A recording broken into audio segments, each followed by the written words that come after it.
Hello बच्चों, बागी coaching centre के ऑनलाइन प्लेटफॉर्म पे आपका स्वागत है।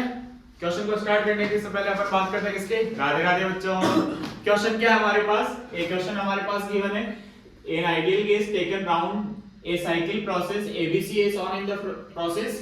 या डायग्राम में कैसा प्रोसेस है, साइक्लिक प्रोसेस है हमारे पास। इंटरनल एनर्जी हमारे पास दे रखी है स्टेट ए पे। स्टेट ए पे जो हमारे पास इंटरनल एनर्जी कितना 0, दो अपन लिखी रखी है पहले से।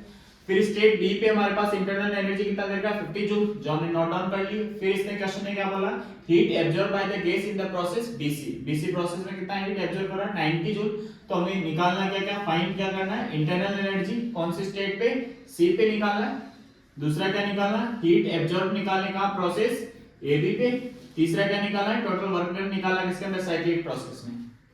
तो सबसे पहले अपन क्या बात करते हैं, थर्ड वाला पोर्शन निकालते हैं, work done, total work done in the cyclic process. पूरे के अंदर में वर्क डन निकालना साइक्लिक प्रोसेस का। तो ये जो गिवन हमारे पास पार्ट, इस पार्ट का क्या निकालो आप, एरिया। तो आप इसका एरिया अगर कैलकुलेट करोगे तो आपके पास ट्रायंगल नजर आ रहा है। ट्रायंगल का एरिया क्या होता है 1/2 बेस मल्टीप्लाई में हाइट। बेस कितना 3 - 1 कितना 2, हाइट कितना हो जाएगा 30 - 10 कितना हो जाएगा 20। ये सॉल्व करोगे यहाँ से आपके पास रिजल्ट क्या आएगा -20 जूल। -20 जूल क्यों आया, क्योंकि यहाँ देखो आपके पास ये कैसे चल रहा है, एंटी क्लॉकवाइज चल रहा है। कैसे चल रहा है, एंटी क्लॉकवाइज चल रहा है। तो वर्क डन क्या निकल के आएगा, नेगेटिव। इसके फर्स्ट पार्ट का अपन निकालते हैं ना, स्टेट सी पे हमने क्या निकाला, इंटरनल एनर्जी। सी पे में इंटरनल एनर्जी निकालना है। तो आप ध्यान से ऑब्जर्वेशन करो, हम बीसी के अंदर बात करें, बी स्टेट से जब सी स्टेट पे जब ट्रेवल कर रहा है तो थर्मोडायनामिक्स का फर्स्ट लॉ लगाते हैं, डेल क्यू इक्वल टू कितना, del U plus del of W. B से सी पे जब आप ये ट्रेवल कर रहा है तो वॉल्यूम इसका क्या है, कांस्टेंट है। बी पे भी 3 है आपके पास और सी पे भी कितना 3 है। तो वॉल्यूम कांस्टेंट है तो चेंज इन द वॉल्यूम कितना आएगा, डेल वी इक्वल टू 0। तो वर्क डन कितना निकल के आएगा, p मल्टीप्लाई में कितना del of v equal to कितना आएगा 0। तो वर्क डन कितना निकलेगा 0। तो डेल ऑफ u की डेल ऑफ w की वैल्यू कितनी होगी 0।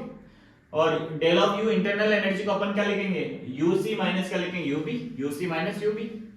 और यहां से हमारे पास हीट सप्लाई बीसी प्रोसेस में कितना दे रखा है, क्वेश्चन में मेंशन है कितना 90 जूल। तो 90 जूल रख दिया, uc की जगह uc और ub की वैल्यू क्वेश्चन में मेंशन है कितना 50 जूल। 50 जूल हमने रिप्लेस कर दिया। इसको सिंपलीफाई करोगे तो टोटल हमारे पास एट स्टेट सी पे जो इंटरनल एनर्जी आएगा कितना आएगा 140 जूल आएगा। कितना आएगा 140 जूल आएगा। फिर अपन पास प्रोसेस एबी में बात करते हैं, कौन से प्रोसेस एबी में अगर अपन बात करते हैं तो इस एबी प्रोसेस में वापस वही थर्मोडायनामिक्स फर्स्ट लॉ लगाएंगे। आपको पता है डेल क्यू इक्वल टू कितना, del U plus del of W. तो ए से बी तक हीट सप्लाई, यहां क्या लिखो UB minus UA, UB minus UA. और यहां वर्क डन निकलेगा। वर्क डन कैसे निकालेंगे, एबी प्रोसेस में यहां से यहां तक का वर्क डन निकालना है। तो इसके अंदर जो भी एरिया है वो एरिया क्या निकालो आप, कैलकुलेट कर लो। तो रेक्टेंगल नजर आ रहा है, लेंथ मल्टीप्लाई में क्या होगा ब्रेथ, लेंथ कितनी हो जाएगी 2, ब्रेथ कितना हो जाएगा 10। तो 10 मल्टीप्लाई में 2 आपके पास वर्क डन कितना निकला है 20 जूल। वर्क डन कैसे आएगा, पॉजिटिव, क्योंकि वॉल्यूम का इंक्रीज हो रहा है यहाँ पे। तो del W equal to 20 joule. यहाँ यूबी की वैल्यू कितनी 50 है, यू ए की वैल्यू कितनी है 0।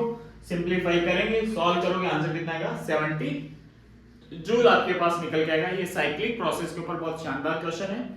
इसी टाइप के क्वेश्चन आपके पास नेक्स्ट क्लास में